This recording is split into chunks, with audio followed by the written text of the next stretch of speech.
Bagaimana kalau cinta saya ngeflat? Oke. Cinta itu perasaan ekstrim. Cinta itu perasaan ekstrim, kekuatannya ekstrim.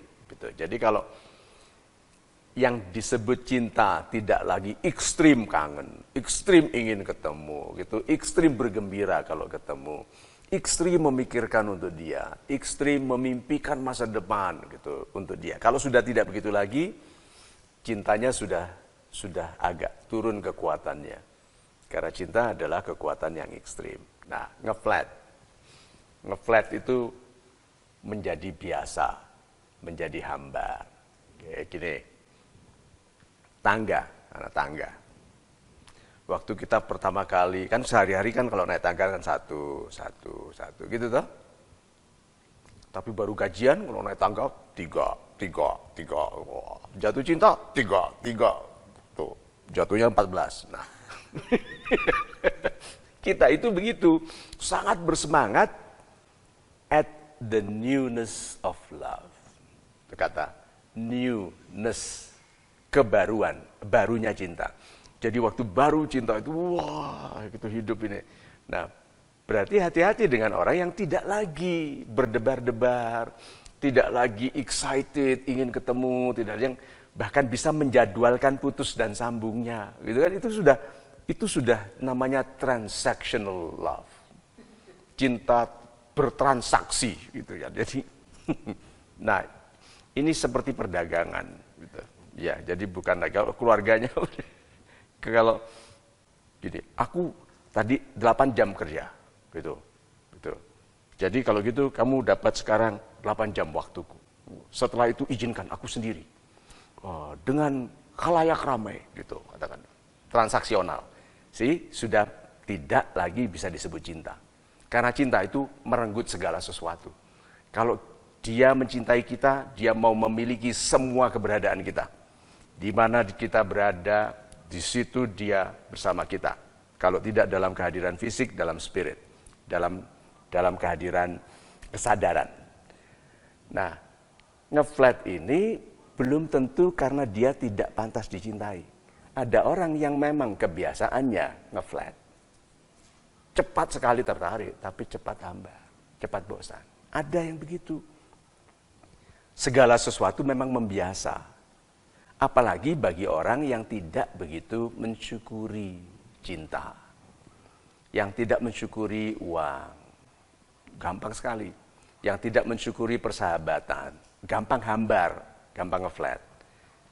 Jadi waktu kita bertanya, Pak Mario, apa yang harus saya lakukan kalau cinta saya ngeflat? Sebetulnya anjurannya adalah perbaiki dirimu, jangan sampai ngeflat, jangan sampai gampang hambar.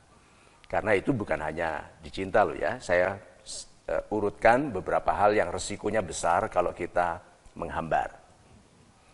Uang, kalau kita menghambar, dalam artian tidak mensyukuri, jadi terima uang gitu, tidak terima kasih Tuhan, itu memang ini masih sedikit untuk yang aku inginkan, aku rencanakan dengan uang ini, tetapi terima kasih, mudah-mudahan rezekiku besok lebih besar lagi.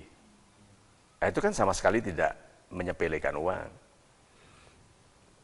Ada orang nih, karena uang itu rutin diterimanya, gini, masih kecil, masih kecil. Coba, oke, uang.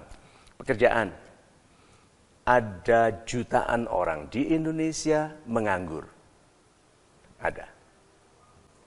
Lalu dia bekerja, menyepelekan pekerjaannya. Dia bilang apa? Gua nggak kerja nggak apa-apa, gitu kan? Gua dipecat juga nggak apa-apa. Nanti ditanya sama Tuhan, nikmat Tuhan mana ya lagi yang kamu dustakan? Dibabat nanti dengan tidak adanya kesempatan bekerja. Sampai bersyukur sekali, mensyukuri yang masa lalu, minta maaf, lalu minta baru, minta kesempatan baru. Dikasih, kalau tidak memperbaiki kebiasaan menyepelekan, akan terjadi ulang. Satu lagi, ingin ilmu, gitu. Masuk ke perpustakaan anak muda ini ya Pak. Ingin berilmu toh, masuk ke perpustakaan, apa biasanya perasaan anak muda? Ngantuk, sepi, dingin, lihat buku langsung tanda-tanda kematian sudah mulai datang. Berarti apa? Membiasa bagi dia. Nah, bagi anak muda yang menghayati ilmu, waktu dia masuk ke perpustakaan, dia akan bilang, my God, ini berapa juta orang yang pikirannya ditaruh, dituangkan di sini, dan saya bisa akses kapanpun. Sebetulnya itu, buku itu kalau kita ambil, buku itu seperti duduk bersama yang menulis, lalu diskusi. Sebetulnya kan, seperti orang yang membaca tulisan saya kan sebetulnya bicara dengan saya.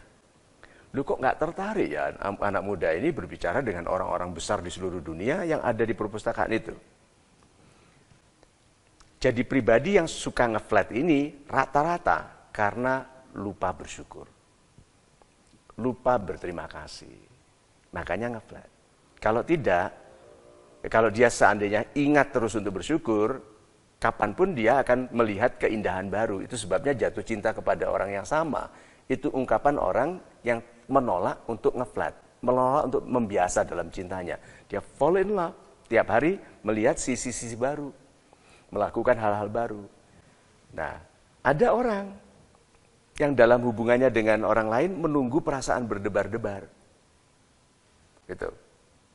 Jadi standar dia untuk menilai orang itu cocok dengan dia adalah apakah aku berdebar-debar ini? Enggak, gitu kan? Apakah aku deg-degan? Enggak, gitu. Ini dia itu seperti metal detektor itu loh. Kalau nyari metal di pantai, metal, gitu kan? Nah, kekasih atau cinta dianggap seperti itu. Jadi hatiku berdebar-debar enggak? Hatiku berdebar-debar. Kalau memang dia detektornya yang rusak bagaimana? Dia kalau detektornya rusak, apa tandanya dia?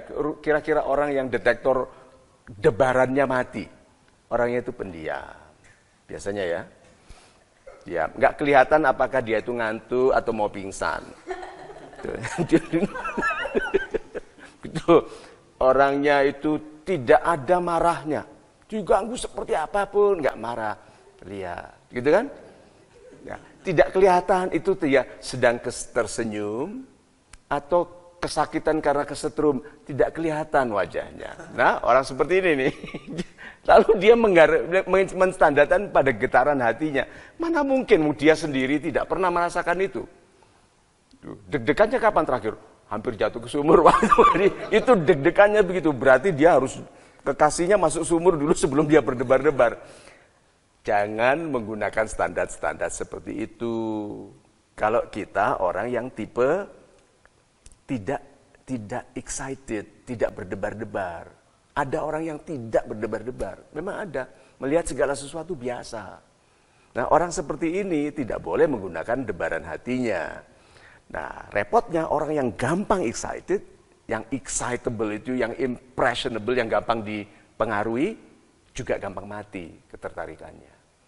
Jadi sulit sekali kita menentukan apakah seseorang jodoh kita atau tidak hanya dari debaran atau dari tinggi yang lama, bukan. Tetapi apakah Anda memiliki ketegasan untuk melihat keindahan pada pribadinya, lalu menemukan debaran itu dalam kebersamaan. Bukan alamiah. Kemesraan tidak alamiah. Mesra. Kesetiaan tidak alamiah. Itu masalah keputusan. Ada yang bilang gini, ketidaksetiaan adalah masalah kesempatan. Bukan. Ada kesempatan pun orang yang tegas setia. Jadi, hindari diri dari kebiasaan tidak mensyukuri. Hidupkan kesyukuran dan berterima kasih atas apapun yang kita miliki, sehingga sekecil-kecilnya rahmat Tuhan, itu kelihatan patut dihargai, dirayakan. Apalagi yang namanya cinta. Itu.